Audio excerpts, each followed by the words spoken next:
Praise the Lord. ദൈവം സർവശക്തൻ, ദൈവനാമം മഹത്വപ്പെടുമാറാകട്ടെ. 86 സങ്കീർത്തനം 17 വാക്യത്തിൽ നാം ഇപ്രകാരം വായിക്കുന്നു: എന്നെ പകയ്ക്കുന്നവർ കണ്ട് ലജ്ജിക്കേണ്ടതിന് നന്മയ്ക്കായി ഒരു അടയാളം എനിക്ക് തരയണമേ. യഹോവേ, നീ എന്നെ സഹായിച്ച് ആശ്വസിപ്പിച്ചിരിക്കുന്നുവല്ലോ. പകയ്ക്കുന്നവർ കണ്ട് ലജ്ജിക്കേണ്ടതിന് നന്മയ്ക്കായി അടയാളം തരുന്ന ദൈവം.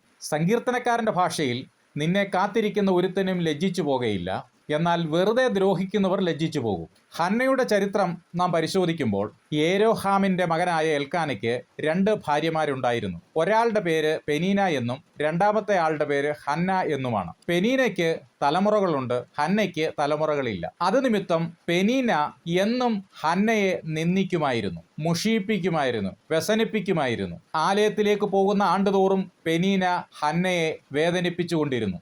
പെനീനയിൽ നിന്നുണ്ടാകുന്ന ഈ പ്രവണത സഹിക്കുവാൻ കഴിയാതെ ഒരിക്കൽ ഹന്ന മനോവ്യസനത്തോടുകൂടെ യഹോവയോട് വളരെ കരഞ്ഞു.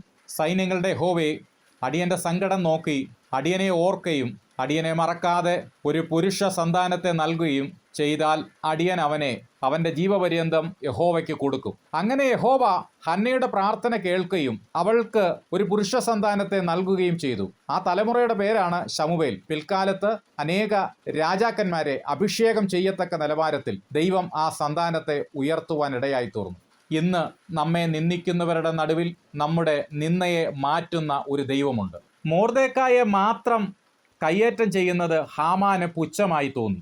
ഹാമാൻ എന്നും മൊർദെഖായെ കാണുന്നത് ഒരു പുച്ഛത്തോടുകൂടെയാണ്. എന്നാൽ മൊർദെഖായി അതിൻ്റെ നടുവിൽ ദൈവസന്നിധിയിൽ മുട്ടുമടക്കി ദൈവത്തോട് പ്രാർത്ഥിക്കുവാൻ ആരംഭിച്ചു. തുടർന്ന് വിശുദ്ധ ബൈബിൾ നാം പരിശോധിക്കുമ്പോൾ കാണുവാൻ കഴിയുന്നത്, ഹാമാൻ രാജാവ് തന്നെയായിരിക്കും മാനിക്കുവാൻ പോകുന്നതെന്ന് കരുതി രാജാവിനോട് പറയുകയാണ്, രാജാവ് ബഹുമാനിക്കാനിരിക്കുന്ന പുരുഷന് വേണ്ടി രാജാവ് ധരിച്ചു വരുന്ന രാജകീയ വസ്ത്രവും രാജാവ് കയറുന്ന കുതിരയും അവൻ്റെ തലയിൽ വെക്കുന്ന രാജകിരീടവും കൊണ്ടുവരട്ടെ തുടങ്ങി പല കാര്യങ്ങളും ആ ഭാഗത്ത് രാജാവിനോട് പറയുന്നുണ്ട് ഹാമാൻ.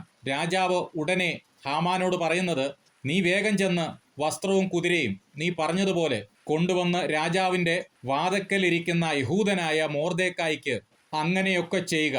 രാജാവ് ബഹുമാനിക്കാൻ ഇച്ഛിക്കുന്ന പുരുഷന് ഇങ്ങനെ ചെയ്യുമെന്ന് അവൻ്റെ മുമ്പിൽ വിളിച്ചു പറയിച്ചു. പ്രാർത്ഥിക്കുന്ന മൊർദെഖായിയെ നിന്ദിക്കുന്ന ഹാമാനിൽ കൂടെ മാനിക്കുവാൻ ദൈവം സർവശക്തനാണ്. നിന്ദിക്കുന്നിടത്ത് നന്മയ്ക്കായി അടയാളത്തെ നൽകുന്ന ഒരു ദൈവത്തെയാണ് നാം സേവിക്കുന്നത്. ഞാൻ ജീവനുള്ളവരുടെ ദേശത്ത് യഹോവയുടെ നന്മ കാണുമെന്ന് വിശ്വസിച്ചില്ലെങ്കിൽ കഷ്ടം. എന്നെ പകയ്ക്കുന്നവർ കണ്ട് ലജ്ജിക്കേണ്ടതിന് നന്മയ്ക്കായി ഒരു അടയാളം എനിക്ക് തരയണമേ.